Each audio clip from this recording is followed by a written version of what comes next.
At 12:38 a.m., a frantic phone call reached emergency services in rural Texas. The man on the line sounded confused, breathless, and afraid. His words were disjointed.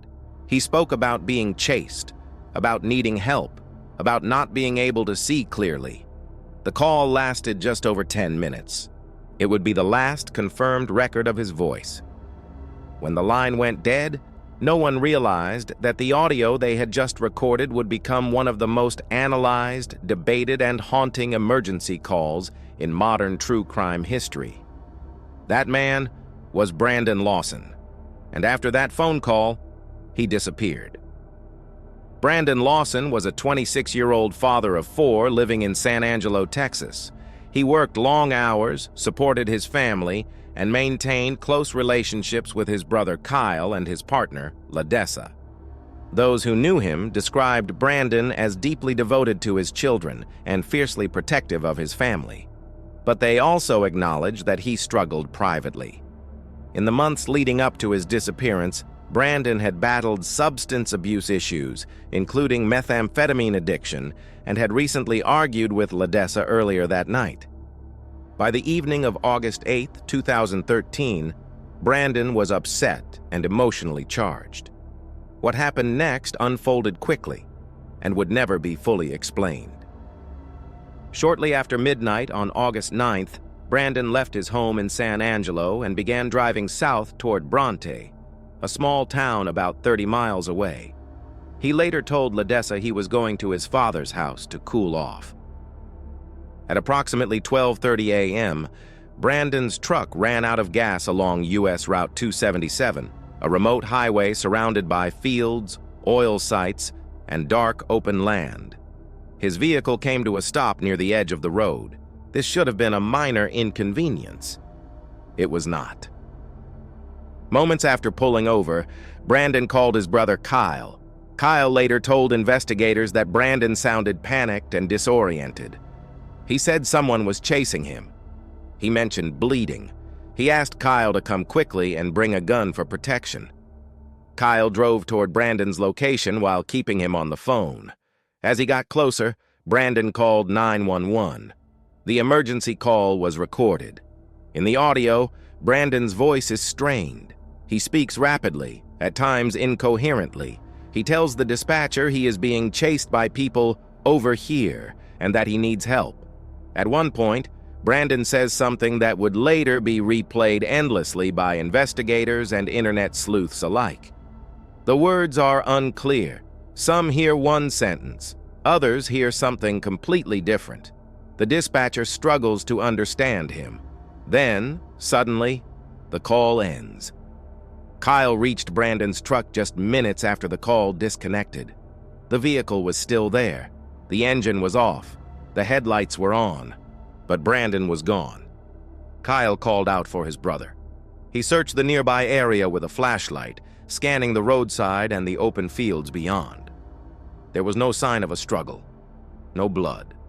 No footprints that could be clearly followed in the dark. Law enforcement arrived shortly after. They found the same thing Kyle did, an abandoned truck on a quiet highway with no clear indication of where its driver had gone. Authorities immediately began searching the surrounding area.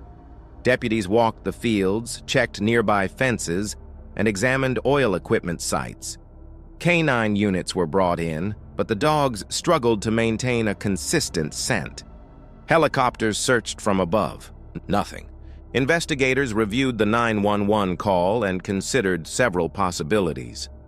One theory was that Brandon, under the influence of drugs, had become paranoid and wandered into the countryside, where he may have succumbed to the elements. Another theory suggested that Brandon may have encountered danger he could not escape. At the time, there was no evidence to confirm either explanation, and the land around U.S. Route 277 was vast.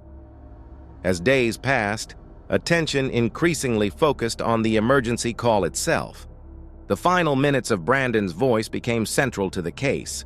Audio experts, investigators, and later the public attempted to isolate and interpret what Brandon said. Some believed they heard references to people chasing him. Others thought they heard mentions of a vehicle or weapons. A few believed Brandon was describing something he physically saw, but nothing could be confirmed with certainty. The audio did not provide clear answers, only more questions.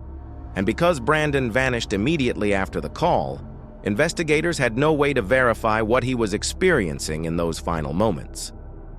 In the weeks following his disappearance, multiple organized searches were conducted. Volunteers combed through miles of terrain, divers searched nearby waterways, private investigators were consulted. Still nothing. The absence of physical evidence complicated everything. There was no confirmed crime scene, nobody. No personal belongings beyond what was left in the truck. The case began to grow cold, but Brandon's family refused to let it go. Years later, the case gained renewed attention online. True crime communities analyzed maps, studied terrain data, and dissected the emergency call frame by frame. Some believed Brandon may have fallen into a hidden well or collapsed structure. Others theorized he was injured and unable to call for help again. Theories multiplied, but answers did not. Then, nearly a decade after Brandon disappeared, something happened. In early 2022, human remains were discovered in a remote area near where Brandon's truck had been found, less than a mile away.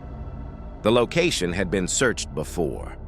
For years, the land had been walked over, flown over, and examined.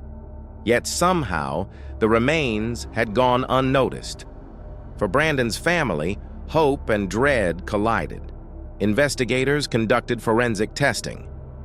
Months later, the remains were officially identified as Brandon Lawson. The discovery confirmed one thing: Brandon did not leave the area that night, but it raised even more questions. There were no definitive signs explaining how he died, no clear evidence of violence, no confirmed timeline of his movements after leaving the road. And the 911 call, still unclear, still haunting, remained the only direct window into Brandon's final conscious moments. What was he running from? Was anyone else there? Or was the danger something only Brandon perceived? Investigators have not publicly confirmed a cause of death. The final audio remains open to interpretation, and the exact sequence of events after Brandon left his truck is still unknown. The land where he was found holds its secrets tightly. Brandon Lawson disappeared after a phone call that the world continues to replay, searching for meaning in every word, every breath, every pause. His remains were found, but the truth about what happened that night has not been. And in part 2, we'll take a closer look at the emergency audio itself, what investigators believe it reveals, what it may have been hiding, and the disturbing details that continue to divide those searching for answers. Because sometimes the most important clues aren't what we can see, they're what we hear.